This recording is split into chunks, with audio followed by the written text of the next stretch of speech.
La petite différence entre hôtel et forteresse, c'est que la forteresse, ça peut être simplement ton raisonnement, qui en lui-même est un blocage. Tandis que l'hôtel est ce qui va favoriser l'appel des voix sataniques, donc les démons, qui vont s'appuyer sur ce faux raisonnement-là pour continuer de te harceler. Donc si tu veux faire partie de ces voix démoniaques, diaboliques, il faut renverser l'hôtel, autrement dit, renverser les forteresses. Vous savez, Jéricho, ce sont des images, mais très profondes. Très, très, très profondes. La stratégie que Dieu donne à tout est très profonde. Il dit, premier temps, faites le tour de la muraille. Lorsque tu es confronté à une forteresse, ne te précipite pas à l'attaquer. Tu as un raisonnement, tu constates que ton conjoint a un système de pensée qui est contraire à la parole de Dieu et qui est en train de détruire votre vie. Parce que la Bible dit que si un tombe, l'autre le relève. C'est-à-dire que dans le foyer, monsieur peut être à terre et c'est madame qui est debout. Comme madame peut être à terre et c'est monsieur qui est debout. Ce n'est pas pour ça qu'on divorce. Paul dit, si le conjoint infidèle veut rester, ne divorce pas. Parce qu'il sera sanctifié par l'autre. Donc tu peux sanctifier ta femme, tu peux sanctifier ton mari. Le fait que vous soyez un est un puissant canal. Tu as plus d'influence sur ton conjoint que la fille de dehors. Tu as plus d'influence sur ton conjoint que l'étrangère. Il faut simplement savoir utiliser les armes que Dieu te donne pour renverser les forteresses. Amen.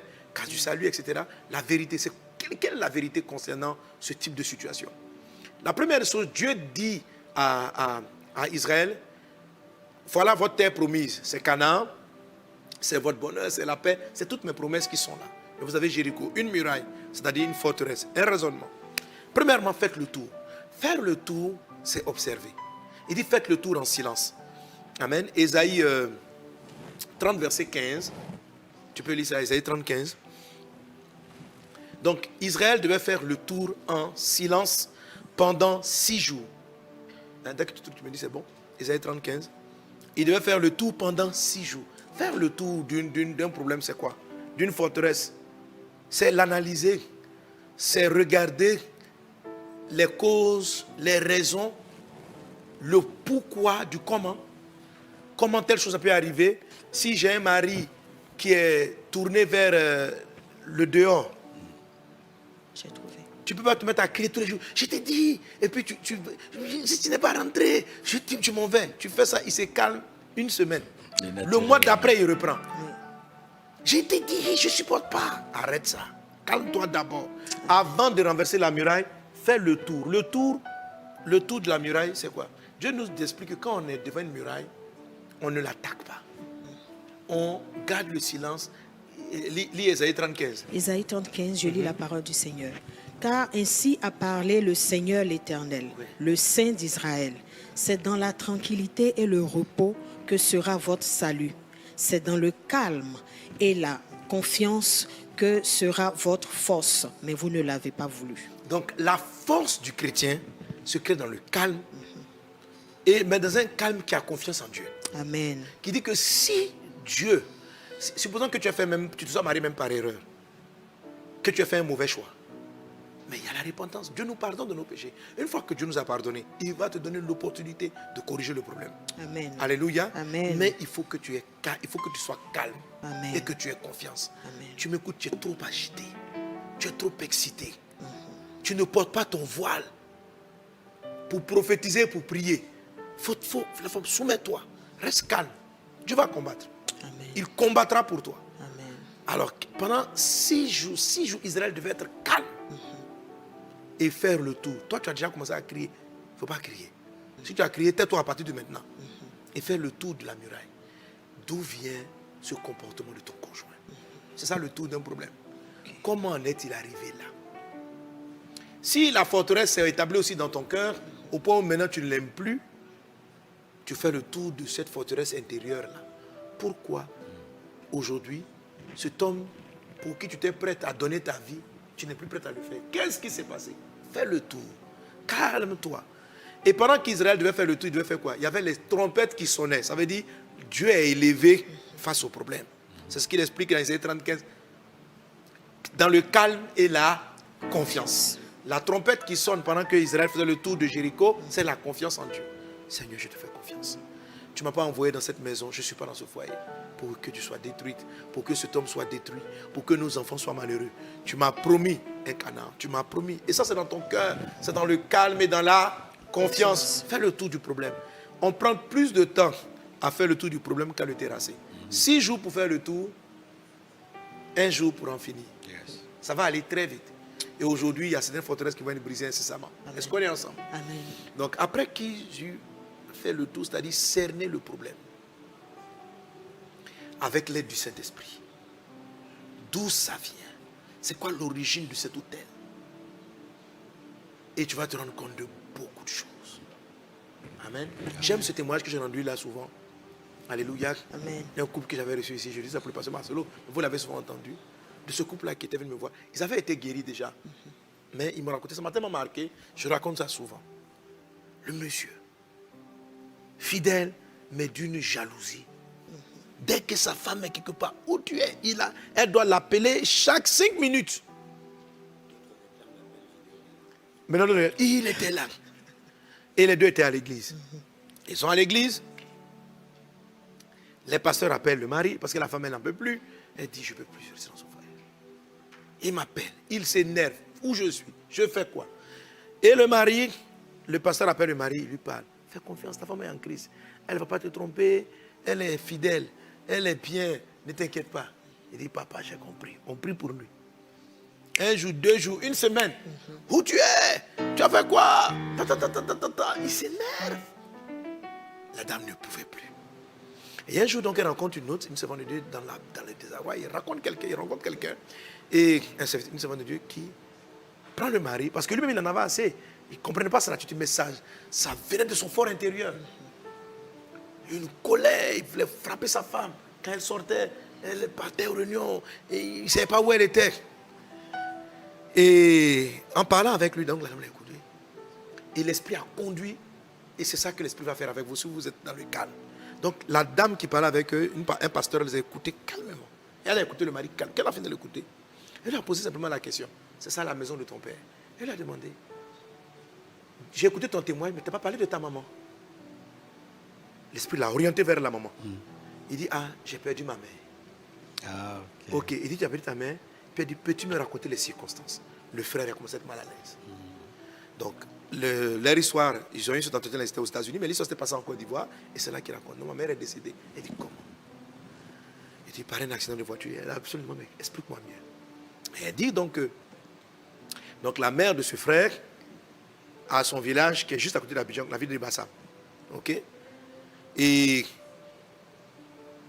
sa mère, je crois qu'elle voulait partir dans le village parce que c'est à 30 minutes, moins à l'époque il n'y avait pas l'autoroute, donc c'était encore, je dis en moins d'1 heure tu es là-bas.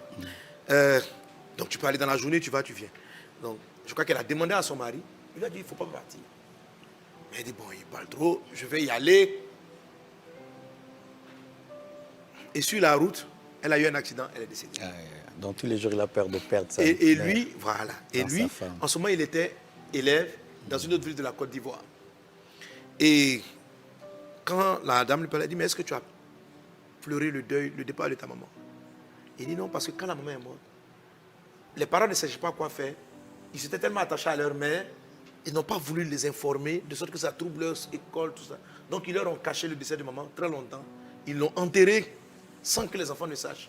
Et plus tard, lorsqu'ils réalisent que le maman était parti, ils n'ont jamais fait le deuil. Donc la dame lui a donné l'occasion de pleurer sa maman.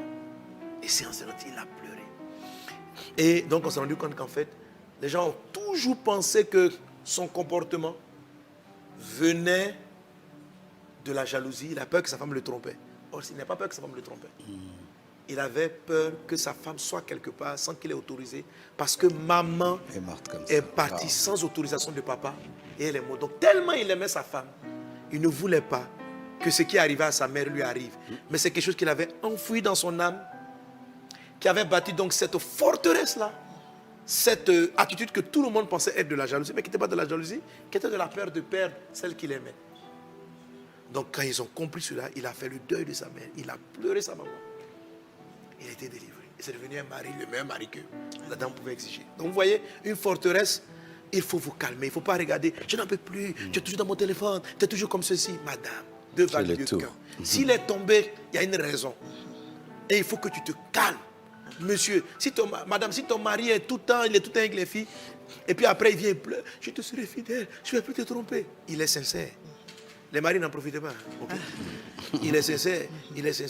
Toi, fais le tour. Calme-toi, dis Seigneur, demande ton calme. Et fais le tour du problème. Et Dieu va te parler. Et quand Dieu t'a parlé, Amen. Et là, je vais terminer avec les phrases que tu as données là. Oui. Parce que j'arrivais avec la notion de l'autorité. Oui. Alors, comment la femme crie contre la muraille pour qu'elle tombe? Je reviens sur l'exemple pratique. Le mari ne prie pas. On lui donne sa place. Ok? Comment maman Lily l'a fait?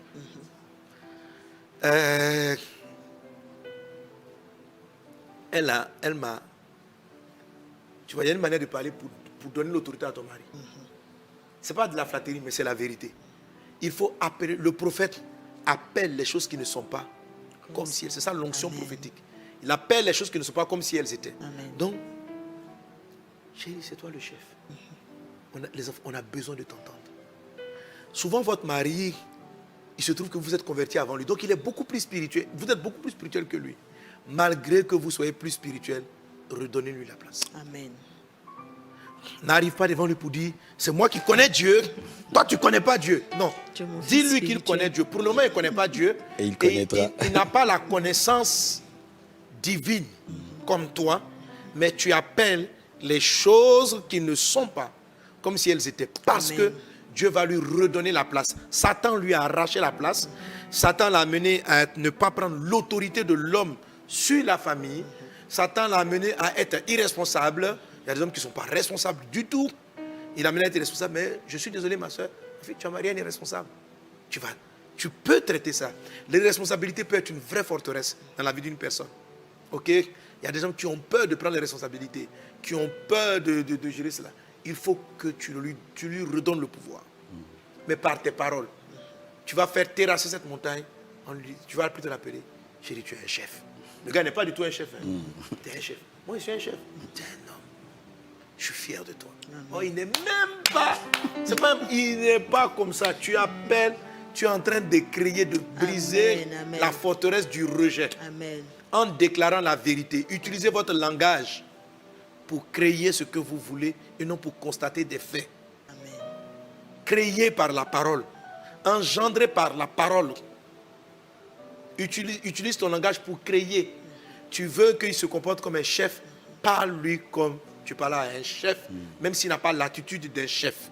Tu lui parles, donc tu portes ton voile. C'est pourquoi il dit toute femme qui prie, qui prophétise, il dit la femme, il dit quoi? À cause des anges. Donc le voile, ce n'est pas le physique. Parce que Dieu décrit le voile dans 1 Corinthiens chapitre 7 comme étant la marque de soumission. Et il dit ceci, une femme qui prie sans cette marque de soumission. Donc ce qui importe à Dieu, ce n'est pas la marque, c'est la soumission. Donc la femme qui prie sans être soumise, ça ne marche pas. Qui crie, tu ne peux pas crier sur ton mari, même s'il se comporte mal. Comment tu parles à un mari? Alors toi-même qui ne sais pas parler à ton mari, il y a une forteresse dans ton cœur que tu dois d'abord renverser. Seigneur, renverse-moi la forteresse de la rébellion. Renverse-moi la colère parce que tu pries. Tu critiques ton mari, tu lui parles en face comme si tu parlais à ton petit camarade. Tu le rabaisses parce qu'il ne sait pas prendre ses responsabilités. Toi-même, tu es en train de prophétiser avec un voile enlevé. Tu n'es pas soumise. Je te dis, tu n'es pas le chef. Tu dois te comporter comme un chef. Pourquoi tu parles comme ça? Est-ce que c'est ça la soumission? Je dis, vous avez déjà travaillé avec des directeurs qui sont irresponsables, non? Et le directeur, il ne fait rien. Tu vas lui crier là-dessus au bureau. Monsieur le directeur, je vous dis, hein, vous ne savez pas diriger. On va te renvoyer. On va te renvoyer. Mais c'est pourquoi les directeurs, ils aiment les secrétaires. Parce que la secrétaire, elle le loue à tout moment. Monsieur le DG. Il a toujours raison. Hein, il a toujours raison. Même si on sait qu'il raconte n'importe quoi, mais ça va lui donner de l'assurance. Bref, je vous en supplie. Si vous n'arrivez pas à le faire, apprenez à le faire. Et c'est pareil aussi pour l'homme. Amen. Si ta femme est confrontée à des forteresses de rejet, de mépris, quelle que soit la forme de la forteresse et les démons avec lesquels il travaille, tu peux la sauver. La Bible dit, Marie, aimez vos femmes comme Christ aimait l'Église et se donner pour elle. Il dit afin de la sanctifier par la parole. Amen. Jésus a sanctifié l'Église par la parole. Amen. Le mari doit sanctifier sa femme par la parole. Amen. Donc, toujours, je suis confronté à une femme qui a une mauvaise estime d'elle-même, qui se sent inconfortable devant les autres sœurs de l'église, qui a l'impression qu'elle n'est pas considérée. Tu dois faire le tour aussi de ton Jéricho, parce que cette situation-là t'empêche de vivre un foyer épanoui. C'est toi qui en es conscient, fais le tour. Tu vas comprendre pourquoi ta femme a cet esprit de rejet. Pourquoi elle est si jalouse. Pourquoi elle a tout le temps l'impression que les filles la menacent. Fais le tour, fais le tour, fais le tour, fais le tour, fais le tour. Dans la présence, il dit, cet esprit, montre-moi la faille, montre-moi l'origine. Et Dieu, dans sa grâce, te révélera certaines failles de son enfance, de sa vie. Et sur cette base, pousse le cri contre cette muraille, c'est-à-dire, donne-lui la parole adaptée. N'oubliez pas aussi votre ouvrage du mois, qui est la grâce de commencer d'achever avec grâce. Commencer à achever avec grâce, ça aborde beaucoup de sujets dans le mariage. Un mariage commence, comment l'achever dans la grâce, voilà, comment réussir. Amen. Amen. Nous allons donc prier par rapport à ces sujets, prier par rapport à tous ceux qui sont confrontés à des forteresses, à des hôtels qui combattent leur mariage. Pasteur Marcelo va prier, je prierai par la suite. Ni par force, ni par puissance, mais par ton esprit. Envoie ton esprit, ni par force, ni par puissance, mais par ton esprit. Envoie ton esprit, ni par force, ni par puissance, mais par ton esprit. Envoie ton esprit, ni par force, ni par puissance, mais par ton esprit. Envoie ton esprit, ni par force, ni par puissance, oh, mais par ton esprit. Envoie ton esprit.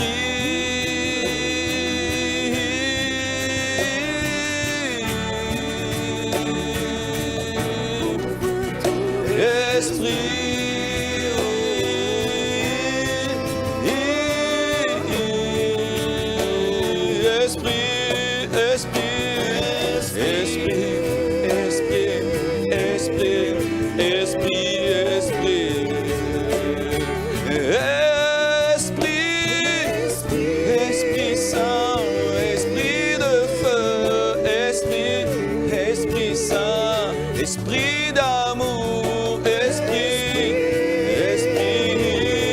oh Rabalabrosaïa Bachaya, oh Père éternel, je te prie de renverser Jéricho, Jéricho dans les familles, Jéricho dans les fiançailles, Jéricho dans les pères, Jéricho dans les mères, Jéricho dans les enfants, soit renversé Seigneur, que toute forteresse qui s'oppose à la paix, qui s'oppose à l'amour, qui s'oppose à la fidélité, qui s'oppose à la prière, qui s'oppose au dialogue dans les familles, soit renversé au nom de Jésus. Je prie Père éternel pour le renouvellement de l'intelligence, le renouvellement de l'intelligence par la parole et par le Saint-Esprit.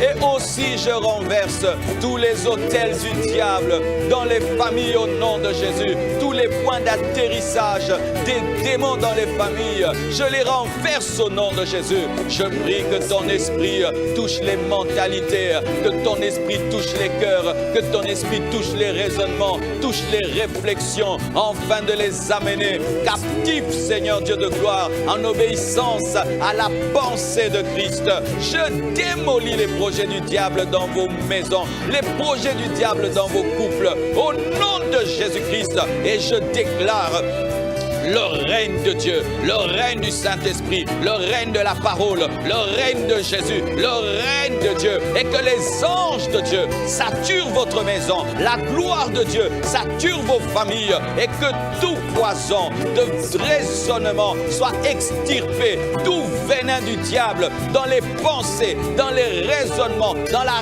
réflexion soit extirpé par la vie de la parole. Au nom de Jésus, je bénis vos couples, je bénis vos maris, je bénis vos épouses, je bénis vos parents, je bénis vos enfants. Au nom de Jésus-Christ de Nazareth. Amen. Alléluia. Esprit,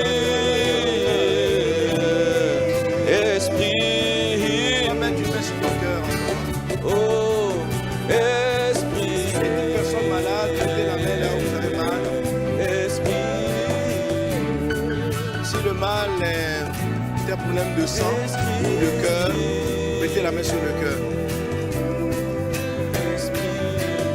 Au nom de Jésus,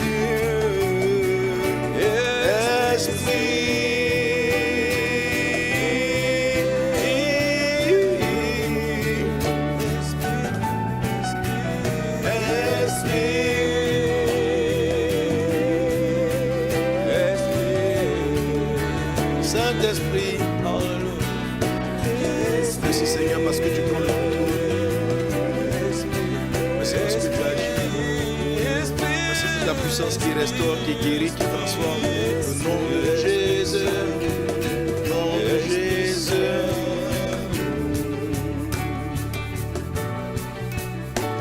La main puissante de Dieu a opéré. Au nom de Jésus, je me dresse contre toute forteresse, contre toute œuvre des ténèbres dans ta vie, au nom de Jésus. Contre tout raisonnement qui te sépare de ton conjoint ou de ton futur conjoint, au nom de Jésus. La Bible dit, l'Esprit du Seigneur est sur moi. Il m'a oint pour annoncer une bonne nouvelle, pour libérer les captifs. Dans le nom de Jésus, je déclare la faveur de Dieu pour ton salut. Si tu n'es pas encore sauvé, la faveur de Dieu pour le salut de ta maison. La faveur de Dieu pour la grâce dans ta vie, au nom de Jésus. Je déclare la santé, je déclare la restauration. J'appelle la vie là où il y avait la mort. J'appelle la résurrection là où il y avait la mort. Forteresse satanique, je vous renverse dans le nom de Jésus. Blessure du passé, je te renverse dans le nom de Jésus. Frustration émotionnelle, tu es balayé par la puissance de Dieu. Pour vous tous qui m'écoutez, qui avez la main en ce moment sur la tête, tous le cœur, la main puissante de Dieu opère maintenant. Quelque chose se passe en toi. S'il y a des démons qui opèrent à partir de cette forteresse, dans le nom de Jésus, à l'instant où je parle, esprit impur, sortez par les bouches.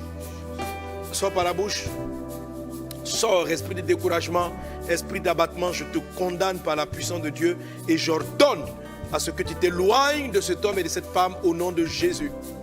J'appelle la santé émotionnelle, la santé physique, la santé spirituelle dans ta vie au nom de Jésus. À l'instant même où tu es guéri physiquement, moralement, spirituellement au nom de Jésus.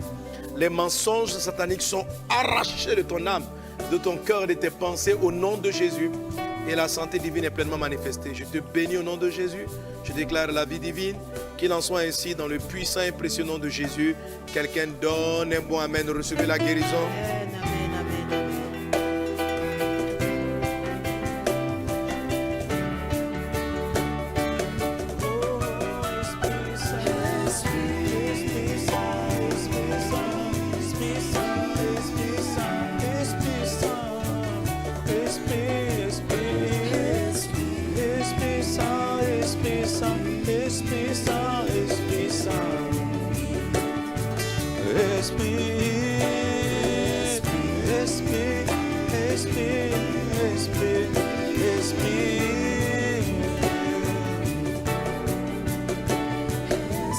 Que ton feu embrase ma vie, que ta flamme vienne sur moi, oh, que ton feu embrase ma vie, que ta flamme vienne sur moi, que ton feu, que ton feu, que ta flamme